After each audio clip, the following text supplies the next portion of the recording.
want to just look at the Megillah yourself. But if you want to have it right in front of you and be able to write on it, then you can print out the whole thing. The other thing is, if anybody right now tells me, then I can just quickly forward it to anybody that wants me to forward it.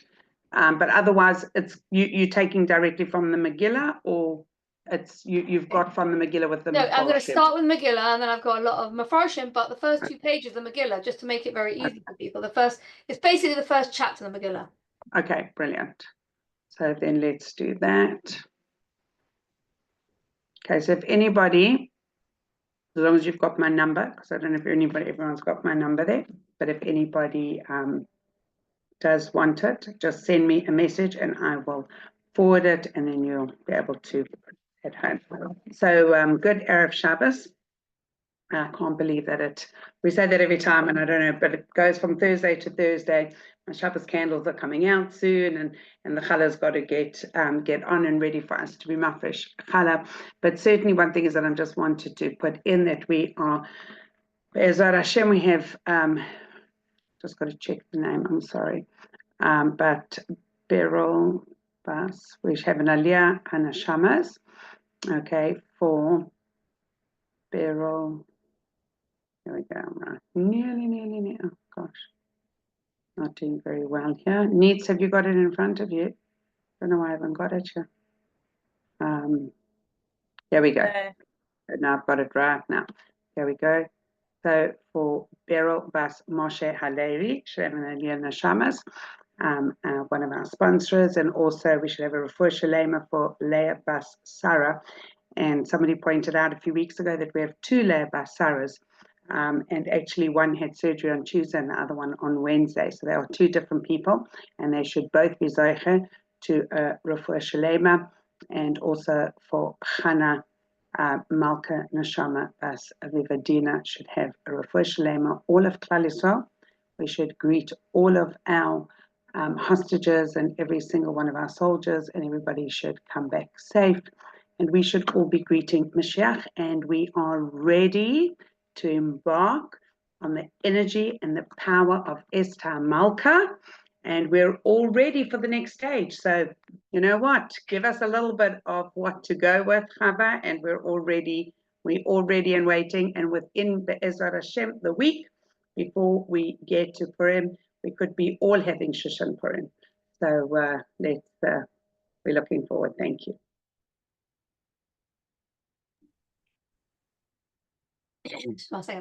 Hi everybody. One thing I forgot, that I've just come back from Poland, and it really always sits with us. I was there Sunday, Monday, Tuesday, and we should just really the richness of what was there is so huge, and the destruction of what was there was obviously even huger.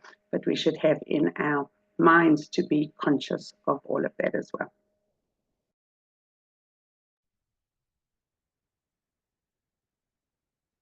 So first of all, to Joanne and all the team that are behind her graphic designer and the person who's in charge of the tech, and to everybody who shows up week after week, I'm completely in awe of people.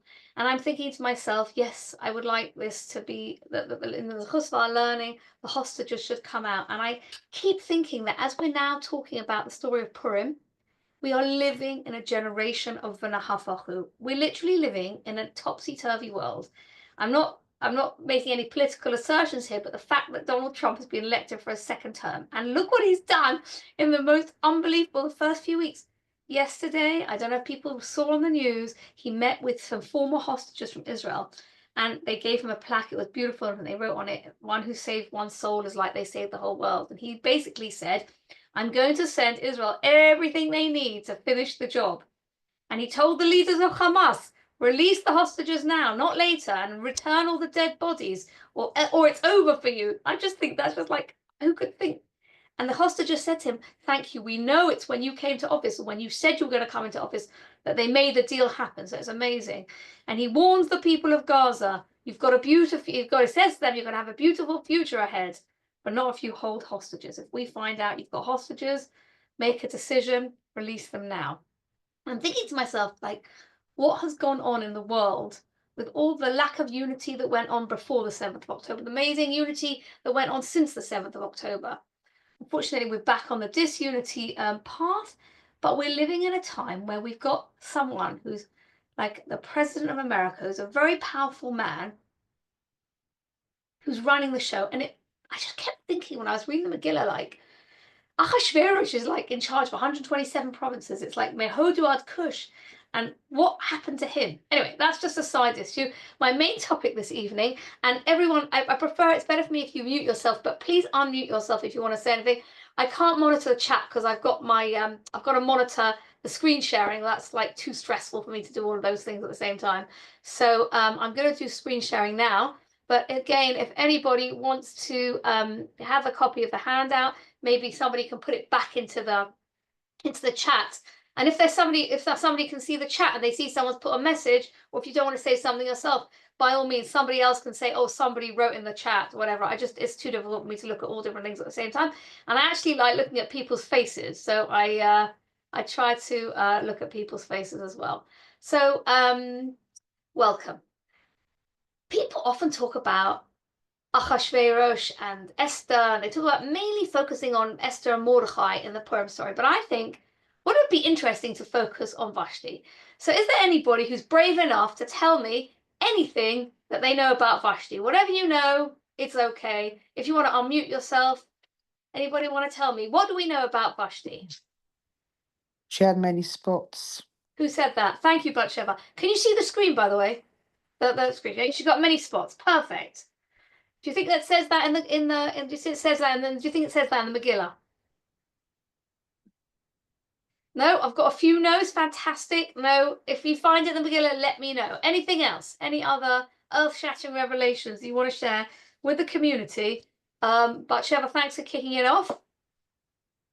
She had the right to the throne more than him, I think. Thank you, He Paulie. was more important than him, I think. Again, it's like hidden, but plain sight in the story. Anything else? Okay, was she a goodie or a baddie?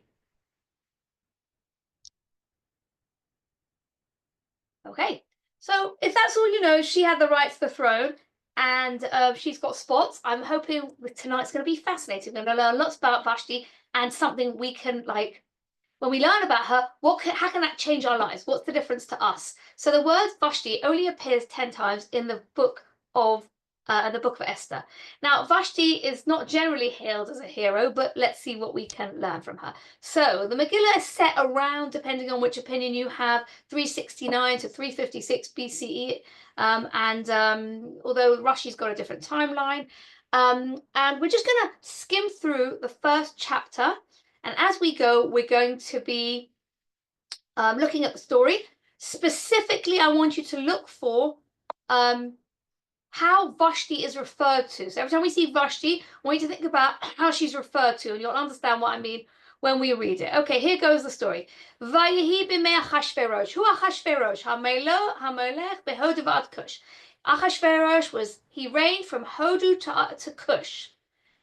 So first of all, he's not called King Achashverosh, he's just called Achashverosh. What does the Gemara tell us? So now I'm going to have to scroll down. I'm going to have to do a little bit of scrolling here. So source 1 on the sheet. Hamolech. Rav says Achashverosh ruled of his own accord because he wasn't royalty, but some say this is in the praise of Achashverosh because there was nobody else suitable to take the throne. Other people say it's disparaging because Achashverosh was not fit for the throne, but he paid an excessive money to ascend. He paid a lot of money to ascend the throne. There are loads of play on the name of Achashverosh. So his name is Achshelrosh. He's the brother of the head.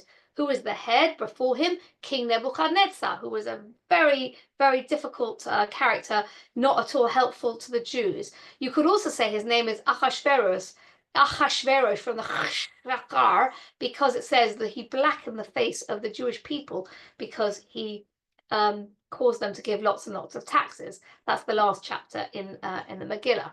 Okay, Pasuk base. Sorry about my scrolling up and down, which is how it's going to have to go. Pasuk base. Okay, and in those days, Kasheves HaMelech Achashverosh, suddenly he's got a title. Here he is, when the king Ahasuerus sat on the throne that was in Shushan HaBirah. Now, this pasuk, all the Mefarshim are saying, hold on a minute, what's going on in those days when he was sitting, the king was sitting on his throne that was in Shushan? Loads of different Mefarshim. We can't go into them too much detail in the short time we have today, but this hints at the fact he was not royalty, which is what Pauline said. He was sitting on his throne. He didn't want to get off his throne because he wanted to say, I'm the king. So he thought that sort of sitting onto the throne, very precariously sitting on the throne. He sat there, and they say he had a replica throne from that he had a throne. He wanted to sit on the throne from King Shlomo, but he's sort of like, if you think about the cartoon version of Beauty and the Beast, where all the characters in the film are also animated, even like the chair and the table and the broom and the candelabra. So every time he sat on the throne, it's like almost like a midrashic way of saying the throne wouldn't let him sit on it. It's very interesting. Anyway, he also moved the capital to Shushan. He wanted to say there's a new ruler, there's a new era. Okay, next, Pasuk Gimel. Bishnash Shalosh Lamalcho. Okay, in the 3rd year of his reign, Osar Mishteh L'chol Sarav Adav. He made a mishteh. Now look at the word mishteh. I don't know if you could, sorry, 1 second. Mishteh, that's a feast. Whenever we have the word mishteh in Tanakh, it always means drinking, lishtos, which means drinking beverages. So like we have Lot does a mishteh. It means there's alcohol at the party, made intoxication. Okay, next pasuk Daled. Then he showed off his riches to the kingdom and the honor of his excellent majesty many, many days. And in Hebrew, that is Baharoso es Oshev Kavod Machoso ve'es Yakar Tiferes Gedulaso. Tiferes Gedulaso. Where do we hear the words where he's showing off the word Tiferes? For the people who are really good at intertextuality and Tanakh, the words remind us of the big day kahuna, which we read just recently, which we're going to read this week, in Parshas Tetzaveh, L'chavod u'lesif ores. Loads of words in chapter 1 go into lots of detail about the palace in Shushan, and they are mirroring and intentionally mirroring the words that are used to describe things in the Mishkan. I didn't add it to the sheet, but for example, in Shemos Kaf Vov Pasuk Aleph, we talk about the Mishkan should have Sheish Mashzah, Techeles v'argaman v'sola'as shani, and these words come up in the Megillah describing the palace in Shushan. It's not a coincidence. Hey, uvimlos hayomim ha'ela, and when these days were filled. That's a very strange expression. What days were filled? The king made a great feast for all the people that were in Shushan, the capital, both young and old, for 7, small and big, from 7 days in the court of the garden of the king's palace. Again, he's making a mishteh. Just as a side issue, I heard Rabbi Shani Tarragon say that perhaps the Bnei Israel, the Jewish people, should have gone from Shushan, where they were living, back to the land of Israel, because they could have perhaps been back in the temple. And all this is almost like satire, like you're sitting in a palace and all these things remind you of the temple, but you could go back, but you didn't go back. And this is why terrible things befell the Jewish people. Now, I said to you at the beginning of Pasuk Hey, it says, Uvimlos hayomim ha'ela, and it was when these days were filled. What does that mean, when these days were filled? Well, let's go back to where we were. 1 second. Okay, there's another Gemara in the Gemara in Talmud Bavli 11 Megillah, and basically Ahasuerus knew that there was some sort of prophecy that the Jewish people were going to be redeemed after 70 years. And he thinks to himself, hey, 70 years are up according to my calculations. Clearly, the Bnei Israel are never going to be redeemed. So he took out all the sacred vessels that were used in the temple, and he used the vessels at a lavish banquet. Where does the Medrash get this idea from? Look at the words. Okay, let's look at going back up to the sorry about the making you dizzy. Okay, we're up to Pasuk Vov. Can you see in the actual Megillah, if anybody's got a real Megillah, the word Chur has a very big letter Ches. Can you see that? Okay, why? it's hinting at us the number 8. What's the number 8 got to do with the Mishkan and the Mikdash? Because the Kohen Gadol wore 8 clothes. Here are the words, literally ringing in our ears, the words of the Mishkan. Chor karpasus cheles, achutz v'chavle butz v'argamon, v'amudei sheish. All these words literally begging us to hear the words of that we're like, he almost replicated the Beit HaMikdash, okay? And then Pasuk Vov, Zayin, v'hashkos b'chlei zahov.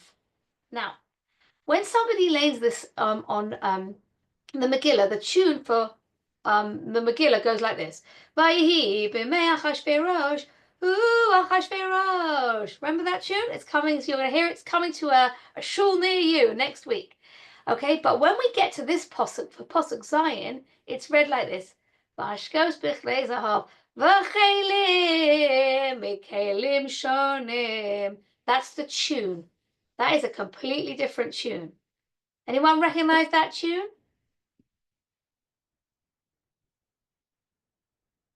It's from the Megillas Eicha. It's a very mournful, haunting tune, which we read on Tisha B'Av when we're thinking about the destruction of the Beis HaMikdash. Nothing's coincidental. What does it mean, Bichlei Zahav? Look at this. V'chelim mikelim shonim. This is the first, the cups were all different. This is the first reference in Tanakh, or perhaps anywhere, to disposable cups. Like there's a midrash which says, you drank from a cup, the party was so lavish. You had a drink from a cup, you never had 2 drinks from the same cup. Like a posh restaurant, you've got so many beautiful glasses in front of you. Perhaps a waiter comes along and takes away your cup before you finish drinking from it. Okay, then we've got Pasuk Ches, and the drinking, everyone was allowed to drink whatever they wanted, apparently according to their age. Now here we have Pasuk Tes, here comes Vashti. Okay, Vashti. Gam Vashti HaMalka Osasosh Mishtei Noshim Bebeis HaMalchus. Vashti also made a party in the house of the royal house, which belonged to King Achashverosh. The first thing I want to say about Vashti is her name itself. If you look at her name, it's Vov, Shin, Sof, Yud. If you take away the vowels Vashti, you can read it 2 ways. Either you can read it as Vashte, as in there are 2. You could say there are perhaps 2 faces to Vashti. There's 2 ways to look at her. Maybe she's 2-faced, good and evil. Or you could read it as the same root as Lishtos, like Mishter and Vashti. Can you hear the Shin and the Tov? That she was someone who was into parties where they have alcohol. And she made her party specifically. She also made a party in the house which belonged to King Achashverosh. It was very usual in the time of the harems and things like that. The men and women had separate parties. But she was actually quite, up for having a fun time. And she didn't mind if people mingled and people were drunk and hang around. Just think about like Roman parties with lots of drinking and grapes and lying down on those beautiful chaiselong. And the Gemara tells us, Vashti, oh, I've got to go down. Sorry about that. I'm sorry about the coming and going, but I couldn't do that. Okay. Vashti Harasha, Bas Bano Shel Nebuchadnezzar Harasha, which is what again Pauline referred to. She was the daughter, or perhaps granddaughter in this case, of Nebuchadnezzar, who was the king of Bovel. The Medrash conveys perhaps Vashti was the orphan daughter of Belshazzar, and she was kept alive, and she was like married to marry someone of Persia. She was the princess, and Achashverosh, according to Medrash Rabbah, Megillah Rabbah, she was the princess, and Achashverosh was her father's steward, and he was in charge of the royal stables. Now, the Medrash gets the comments that it makes, the way you have the tradition, exactly from the text. So we're going to look at the words in the text and see why the Medrash says that. Where did it come from? It doesn't say anywhere in the Megillah Vashti was the great-granddaughter of Nebuchadnezzar II, okay? So we say either Nebuchadnezzar, Evel Merodach, Belshazzar, Vashti. it's difficult because it says she was the granddaughter, but it maybe means a great granddaughter. Okay, she made a party. Why did she make the party? Why did she make the party where she made the party? The Gemara tells us in Megillah 12a, she should have made it in the women's house, but she chose to make her party in the place where all the men were hanging around. Inappropriate behavior, having guys nearby. Maybe she thought to herself, what happens if there's a coup d'etat? I'm going to have a valuable set of hostages. So she's quite a savvy little politician. And perhaps she thought to herself, I am royalty. I can make the party in the actual throne area, in the actual real palace. I don't want to make my party in like some backwater somewhere. Okay, so we come to the party. Let me just get back to the words of the Megillah. Sorry, we're getting to the party. Okay. Okay, so it is pasuk yud. Bayom hashvi'i ketov lev hamelech bayayin. The king's in a good mood and he's having a party, and he commanded his 7 chamberlains, and he said to them, please, lahavi, please bring es Vashti hamalka, please bring Vashti the queen before the king, bechesem malchus. Bring her in her royal crown. And what do the rabbis tell us? Bechesem malchus, tell her to come with her crown on. It means only with her crown on.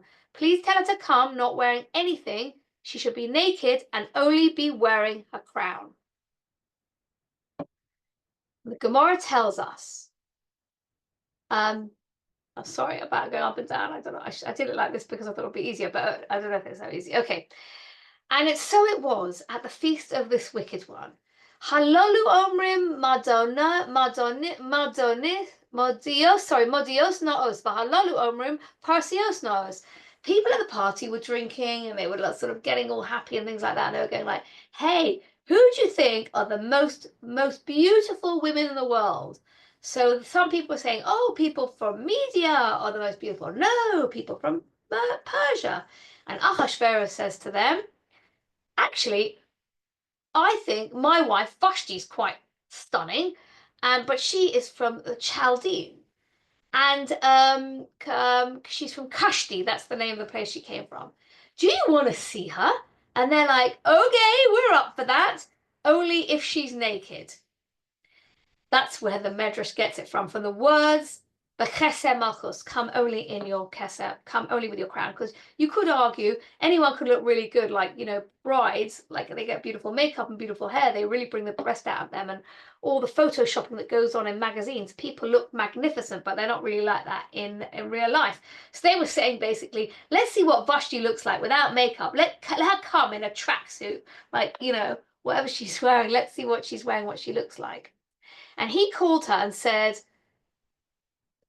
come. So maybe there's a medrash where it says that she sort of said no, you know, she might say, look, she might have said something like, the medrash puts words into her mouth like, if they're not happy with the way I look, they might kill you, and if they are happy with the way I look, if they aren't happy with the way I look, they might kill me, and if they think I'm so beautiful, they might kill you. Maybe don't, you know, you might be disgraced. She hinted to him, but he didn't take the hint. And so we go on. Did you notice in this posuk, I'm just going to go up to the posuk again. Here she gets called, here's where she first gets called Vashti HaMalka. This is where she comes in the story. And it says, Gam Vashti HaMalka. She gets called Vashti the Queen. Let's keep an eye on what she gets called afterwards. Okay, posuk Yud. Bayom Hashvi, on the 7th day, Ketov Lev HaMelech Bayayin. The king was in a good mood, he was very jolly, and he tells his 7 chamberlains, oh, he's already said Yordano, sorry, Lahavies Vashti HaMalka, sorry, I already said that, okay. Now, Vashti doesn't want to come and play ball. We're going to find out the reason why she doesn't want to play a ball afterwards, but the king is not happy that she doesn't want to participate. Vayiksof HaMelech Ma'od, the king's furious, And the Rava says, because she sent him a message, stable boy of my father could drink tons and not get drunk, but you become foolish. Don't get so stupid. And she says, I will not come to your party. Let's look at Pasuk Yud Beis. Look what she says. Okay, Vatama'ain Hamalka Vashti. Queen Vashti refused. When he calls her, she gets called Vashti in brackets Hamalka. When she refuses, she says, do you know who I am? I'm royalty. Who do you think you are? And that's where the Medrash gets it from, just from that tiny little insignificant switch in the order of the word, Hamalka Vashti and Vashti Hamalka. Maybe Achashverosh wouldn't have got so upset if it was just the two of them. Why did he act so harshly? Because she refused in front of all his royal servants. And I thought I would show you something really, really interesting. And that is, you can look it up in your own time. There are rules and regulations in this country about how we address the Queen and the King. So when you meet the King and the Queen, you call them first Your Majesty, and then afterwards you call the Queen Ma'am. And you call the King Sir, or any other members of the royal family, you call Your Royal Highness, and then afterwards you call them. I just think it's really interesting, especially for English people, because we talk about how people get called. Okay, then in Pasuk Yud Gimel, okay, and the king spoke to the people, and he said, what shall I do about this? What shall I do about this? And then he says in Pasuk Tesvav, he says, the king probably felt a bit bad afterwards when he realized, what I'm going to have to punish Vashti, but he says, Kadas Mala Asos Bamalka Vashti. So when Achashverosh asks his advisors, he's actually hinting to his advisors, remember who she is. She is Malka Vashti. She's not just any old commoner.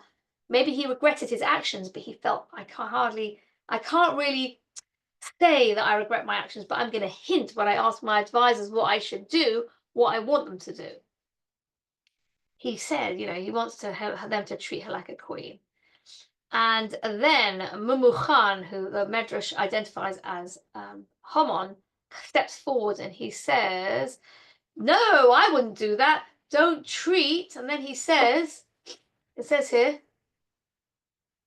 you want to make a lesson and show all the people in the town about how Vashti, in brackets, Hamalka, so he makes her back into a commoner, a royal commoner, but a commoner nevertheless.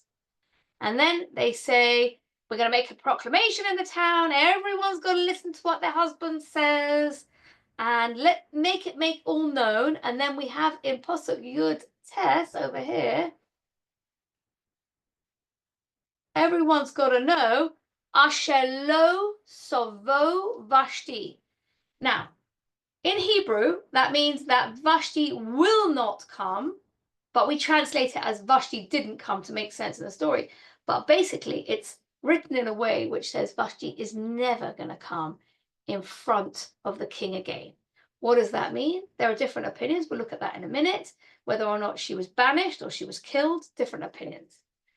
Makes me think a lot about, again, our own royal family, which is quite interesting. Probably it's only relevant in England, and a few other countries that still have a royal family. But I think about the difficulties that Prince Andrew has had, and he's basically been banished out of the royal family, and Harry's had his HRH removed, in August 2023, and Andrew's got his own stories, all the business with, when he was involved with Epstein.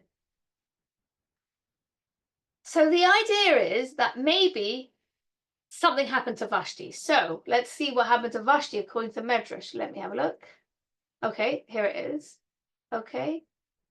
Asher lo savo Vashti, source 9. Rashi says, Lachach neharga. She was killed. She was not going to ever come in front of the king again. According to Rashi, she was killed. Interesting.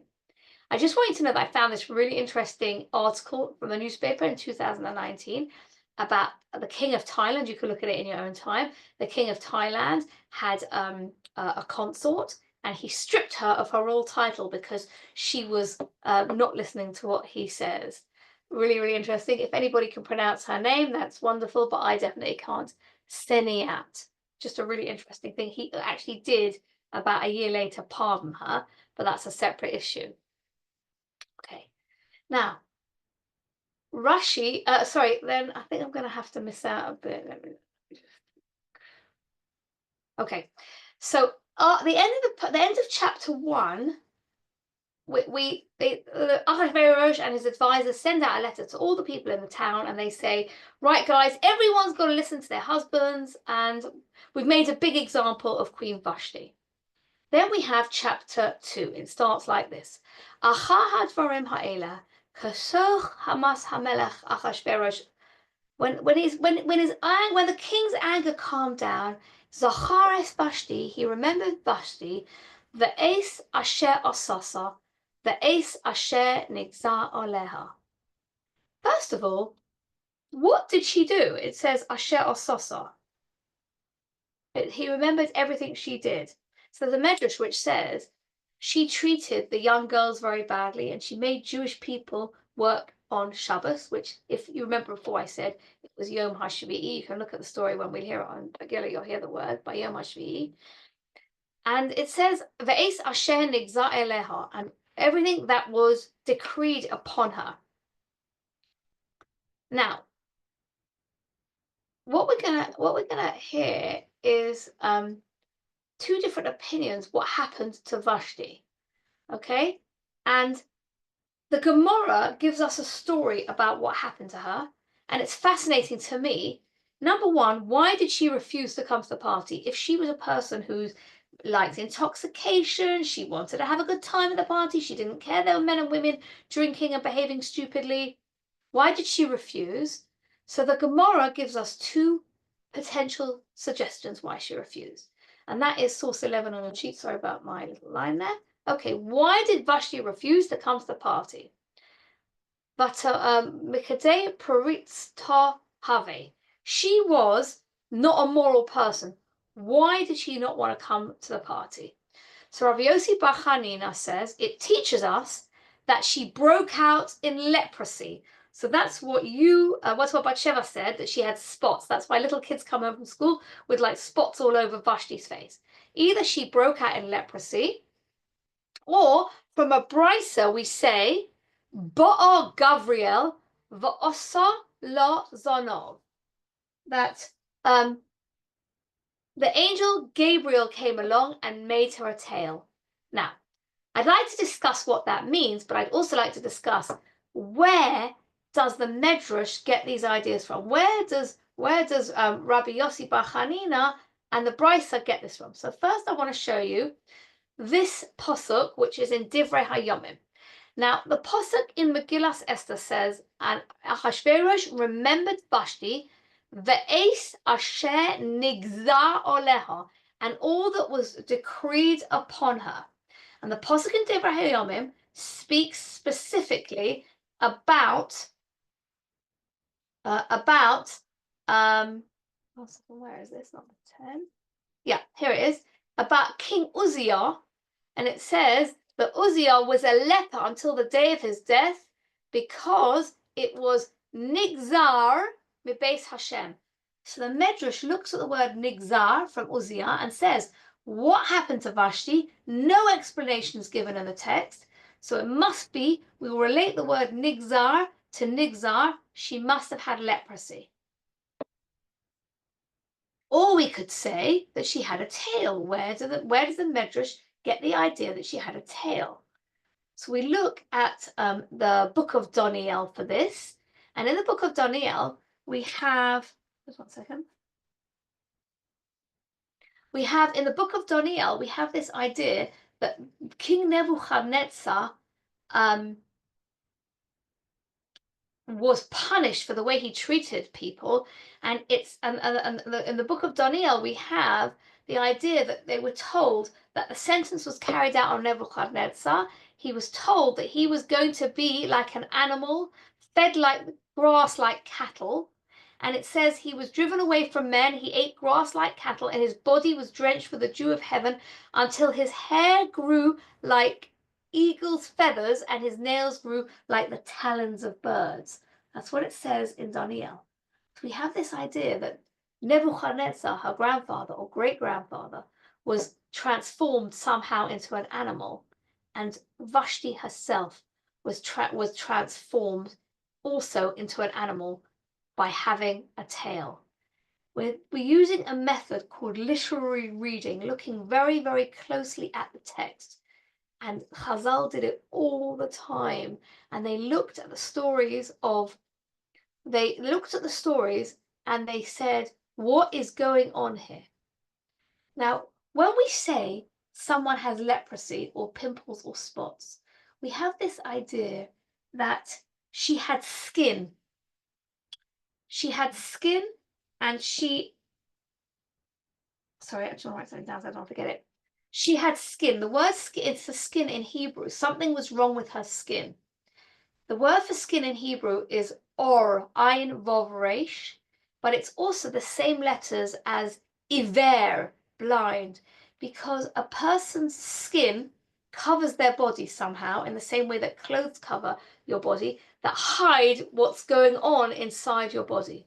And Vashti, maybe her outside appearance and her outside thoughts were different to her inside thoughts. She made herself, she was a queen, but actually she was a wicked person, and she had desensitized herself to caring about other people. She did not care about the feelings of other people inside. We also have the idea that she had a tail. I told you that the rabbis get it from the story in the book of Daniel, where Nebuchadnezzar, her grandfather, her great-grandfather, was changed to an animal. And this idea of a tail, does it mean she actually had a tail? Maybe she had a tail, maybe she didn't have a tail. But the fact is, it seems to me that the idea of a tail is to teach us that she behaved like someone or something that has a tail, i.e., she behaved like an animal. How did she do that? By forcing the Jewish girls to work on Shabbos, and she made them work naked. That's why she was asked to come naked. Okay?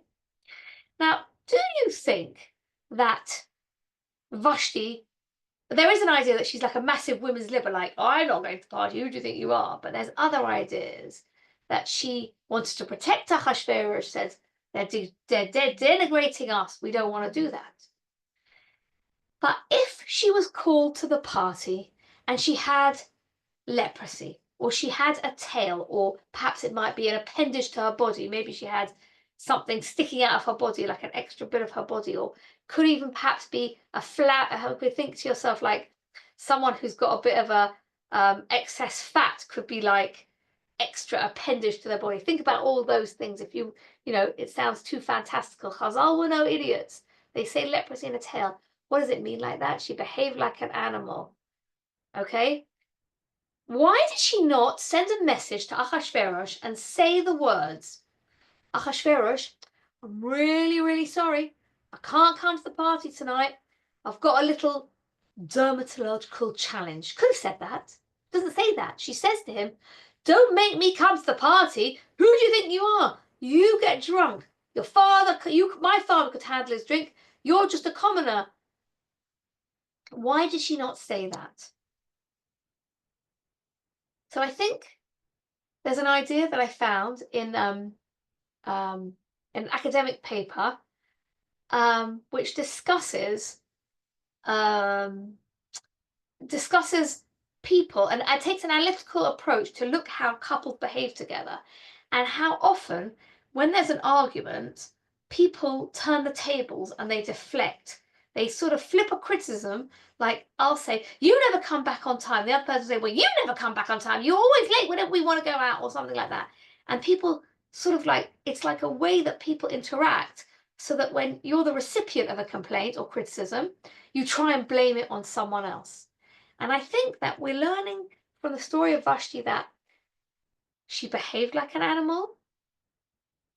She treated people in a way that she didn't see them for who they were as people. She was iver, she was blind, and therefore her skin was damaged. The same way if you look at somebody else in the mirror, you look at somebody else and you see all flaws in that person, it's perhaps because you've got flaws within yourself. But we see lots of different things over today. I hope you've learned a little bit more about the character of Vashti, who she was. I've also put some lovely pictures on the handout, some art from, this is from Belshazzar's feast, that's Vashti's father, where the hand comes out and writes, Mene, Mene, Takel Farsin. Your days are going to be numbered and your kingdom is going to be going to fall. I hope those words will come true for Hamas and all their kingdom to be able to fall. And there's some other art I'm going to stop sharing. I hope that I've given you a little bit of an insight. And when you go to hear the Megillah on Thursday night and Friday this week, well, as Joanne says, that maybe, please God, we'll be able to hear it Thursday night and Friday, but we'll all be in Yerushalayim, where we will see the Beis Hamikdash, which is described in so much detail in the palace of Shushan. We will see that be rebuilt speedily in our days. And we will learn the lesson from Vashti, who tried to blame someone else, even though she herself was in charge of her animalistic behavior, and she didn't behave appropriately. And she was up for having a party when Achashverosh said, please come and join in. It wasn't because she was like a little Miss Conservative, trying to be Miss well behaved. It wasn't like that at all. She was totally up for having a lovely drunken party with inappropriate behavior. But what she did was, she didn't come to the party because she had a problem within herself. And sometimes people have got problems within themselves, and instead of facing their problems and trying to find ways in which they can improve things or tell someone, I'm really sorry, I can't do this right now, she passed the blame to someone else. So I hope everybody has some lovely ideas to share over Purim. If anybody's got any questions, I'm happy to stay around after Amazing. Joanne does her. That's great. Amazing. That was great. And the truth is, what is really amazing as well is that we just see, where we are in the world now. And we would have actually hoped at some stage that people would learn something from where we've come from and where we are. And, that is something that we all need to think about ourselves as well, as we don't have to take examples from other people to see what not to do is really the idea, but also how we have to be able to really look towards to change. But that was incredibly insightful, so thank you. And yeah, we always see, Vashti is that mean sort of, not nice person with all the things, but it certainly is enlightening to learn those things about her as well. So anybody got any questions? I'm just going to grab my dode and we can ask the questions.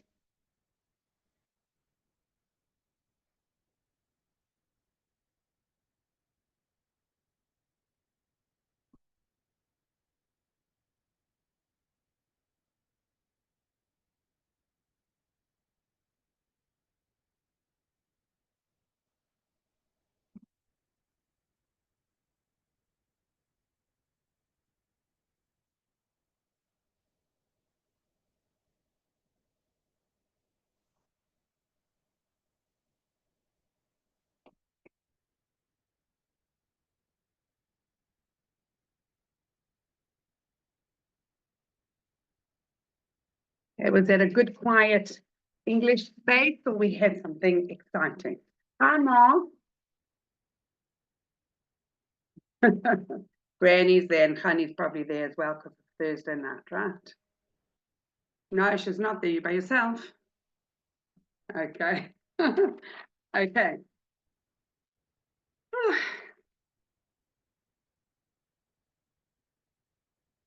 Baruch atah Adonai, Eloheinu, melech haolam, asher kiddushanu, b'mitzvotav v'tzivanu, lahafrish chala min ha'isa.